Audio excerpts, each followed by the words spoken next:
We examine the subject further, and we're now being joined by a renewable energy expert, also the MD Energy, Mr. Femi Adeyemo. We'd like to welcome you to the news at 10. Thank you, Millicent. I Good evening. must ask you, how would you assess Nigeria's efforts so far towards attaining Goal 7?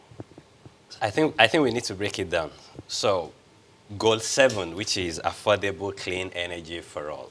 It has to be clean, it has to be sustainable and affordable.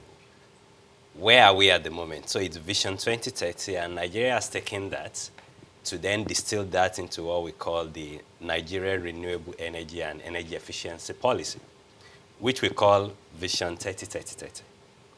That's by year 2030, we want to have generated 30 gigawatts of electricity, and 30% of that should be renewable. So if we look at where we are today, we're now generating about 13,000 megawatts, which is 13 gigawatts. So if you look at that, over 30 gigawatt that we need to generate by the year 2030, we're about 40% there. However, if you look at what we're generating, that 13,000 megawatts, which is 13 gigawatt, how many of that are we able to transmit? 7,000. How many are we generating? 3,000. Right? And if you look at a report recently by the Minister of Power, there are even conversations that it's only 1,000 megawatts out of those 13,000, which is likely about 10% that are being paid for by the distribution company. So yes, if you look at the generation, 13,000, you might want to say maybe we're close there, but we have to take into consideration that 13,000 megawatts that we have today is a result of several decades of infrastructure development, maybe 5 decades. And now we're in year 2020, so that means we have just 10 years to 2030. So there's a lot of work that needs to be done, and we have to be strategic. But how strategic is the government's idea of the energy mix in going a long way? Okay, so on the energy mix, 30% of the plan to have 30 gigawatts has to be renewable. What's 30% of 30 gigawatts? So that's 9 gigawatts or 9,000 megawatts. What do we have today? I can tell you that we don't have 10% of that today, and we have only 10 years to go to be able to achieve 9,000 megawatts. So based on your question, what's the strategy? What's the government doing to achieve 9,000 megawatts? I would say that with activities of the Ministry of Power through the Implementation Agency, Rural Electrification Agency, we're seeing, as you've shown earlier, pockets of installations across the country.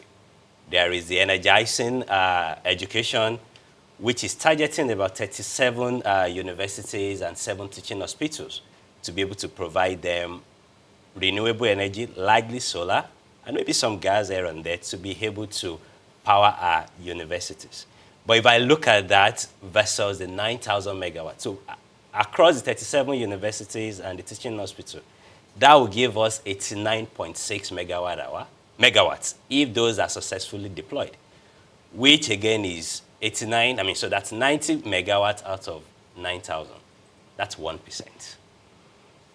So how do you think we can move faster? Because we also know that solar, there seems to be, it's rather expensive looking at solar. Okay, so I want to touch on that first. So again, because we've mentioned that it has to be affordable for Vision 2030 to be achieved. So affordability is a function of, can we spread the cost of acquisition? Because if you look at what happened in the oil and gas sector, people didn't have to drill their own well before they convert that to energy. So now we have influx of investment from even investors across the globe. We've seen in the last 12 months, not less than $50 million of equity coming into the off-grid energy space.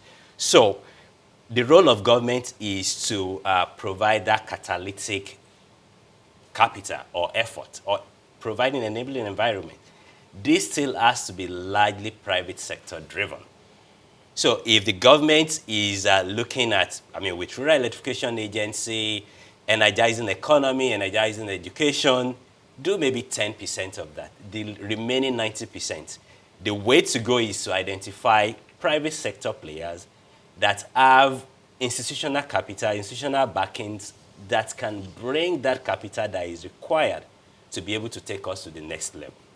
All right. That's the way to go. For instance, I mean, our organization were able to attract over the last, in the last 9 months, about $9 million of equity, likely foreign, into the company. So we need more of that, and we need government to support to be able to allow these organizations to ramp up and meet the target. All right, we'd like to appreciate your time, renewable energy expert, Mr. Femi Adeyemo. Thank you for joining us on the News at 10.